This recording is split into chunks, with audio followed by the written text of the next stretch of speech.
Friends, నా పేరు Deepti. Welcome to our channel happy living. వర్షాకాలం వచ్చేసింది. ఈ సీజన్లో మనందరికీ వేడిగా కారంగా తినాలనిపిస్తూ ఉంటుంది కదా. నేను ఈరోజు మీకు మంచి street style spicy noodles recipe share చేయాలనుకుంటున్నాను. చూసేద్దామా?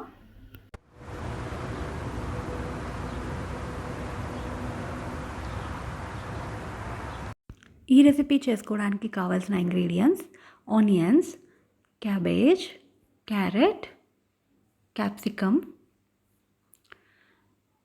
ఇవన్నీ సన్నగా పొడుగ్గా చాప్ చేసి పెట్టుకోవాలి.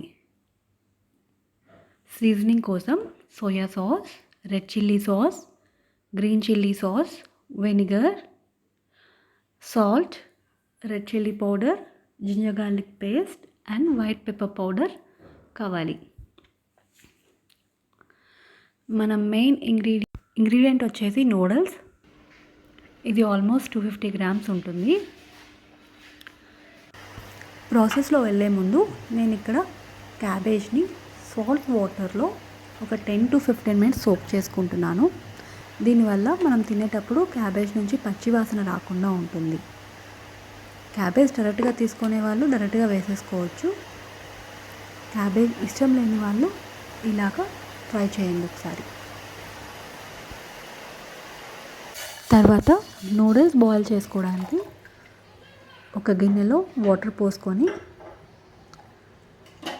అందులో ఒక 2 స్పూన్స్ ఆయిల్ యాడ్ చేసుకోవాలి. దీనివల్ల నూడిల్స్ స్టిక్కీగా రాకుండా పొడిలాడుతూ వస్తాయి. అలాగే సాల్ట్ కూడా వేసుకోవాలి. మనకి ముందుగానే సాల్ట్ ఇందులో యాడ్ చేసుకోవడం వల్ల నూడిల్స్ చప్పగా కాకుండా టేస్టీగా ఉంటాయి. వాటర్ బాయిల్ అయిన తర్వాత దాంట్లో ఈ నూడిల్స్ వేసుకొని 60% కుక్ అయ్యే వరకు బాయిల్ చేసుకోవాలి.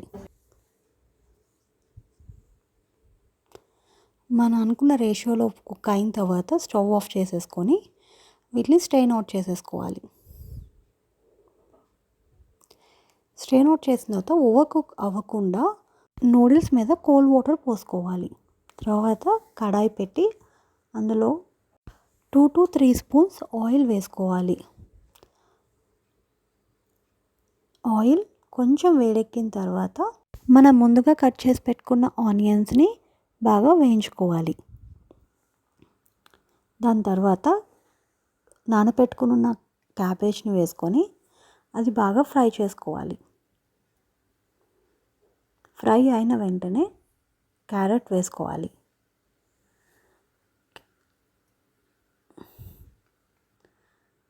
ఇదంతా బాగా అయిన తర్వాత ఇందులో జింజర్ గార్లిక్ పేస్ట్ వేసుకొని బాగా మిక్స్ చేసుకోవాలి. క్యాప్సికమ్ ఎప్పుడూ లాస్ట్ వేసుకోవాలి. అప్పుడే క్రిస్పీగా బాగుంటుంది. ఓవర్ కుక్ అయితే అది మెత్తగా ఉంటుంది.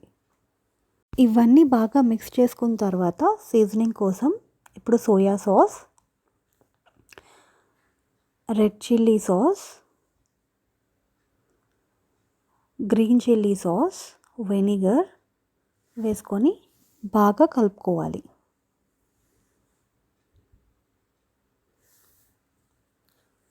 ఈ మిక్చర్ అంతా బాగా కలుపుకుంటే కానీ మనకి ఆ ఫ్లేవర్స్ అన్నీ నూడిల్స్కి పట్టవు. ఇవన్నీ హై ఫ్లేమ్లో ఒక 1 to 2 మినిట్స్ ఫ్రై చేసుకోవాలి. తర్వాత దీంట్లోకి కారపొడి, వైట్ పెప్పర్ పౌడర్ వేసుకొని బాగా మిక్స్ చేసుకోవాలి. మనకి ఎంత స్పైసెస్ కావాలో దానికి తగ్గట్టు మనం ఇక్కడ ఈ స్పైసెస్ యాడ్ చేసుకోవచ్చు. దాని తర్వాత దీంట్లో కొంచెం వాటర్ పోయాలి. ఇది ఎందుకు అంటే మనం వేసిన ఈ సీజనింగ్స్ మిక్చర్ అన్నీ ఈవెన్గా కలవడానికి. దీని తర్వాత మనం ఇప్పుడు బాయిల్ చేసి చల్లారి పెట్టుకున్న నూడిల్స్ని యాడ్ చేసుకొని ఆ మిక్చర్ అంతా ఈ నూడిల్స్కి పట్టేలాగా ఈవెన్గా స్లోగా మిక్స్ చేసుకోవాలి. ఈ నూడిల్స్ ఎంత స్లోగా మిక్స్ చేసుకుంటే అంత బాగుంటాయి, లేదంటే బ్రేక్ అయిపోతాయి. ఇలా ఒక 5 మినిట్స్ వరకు హై ఫ్లేమ్లో ఈ నూడిల్స్ని బాగా టాస్ చేసుకోవాలి. మనం టాస్ చేసుకున్న వెంటనే డిష్ అవుట్ చేసేసుకోవడమే. మనకి వేడి వేడి యమ్మీ స్ట్రీట్ స్టైల్ స్పైసీ నూడిల్స్ రెడీగా ఉన్నాయి. బయట మంచిగా వర్షం కూడా పడుతుంది. నేను ఇప్పుడు వర్షంతో పాటు ఈ నూడిల్స్ని కూడా బాగా ఎంజాయ్ చేస్తాను. నేను ఈ నూడిల్స్ చేసినప్పుడల్లా మా ఫ్రెండ్స్ అందరూ అచ్చం బయట తిన్నట్టే ఉంది అంటారు. సో మీరు కూడా ఒకసారి తప్పకుండా ట్రై చేస్తారు కదా. ఈ రెసిపీని ట్రై చేసి ఎలా ఉందో మీరు కామెంట్ సెక్షన్లో నాకు ఫీడ్బ్యాక్ని ఇవ్వండి. అలాగే లైక్ చేసి షేర్ చేసి మన ఛానల్ని సబ్స్క్రైబ్ చేయండి. Thank you.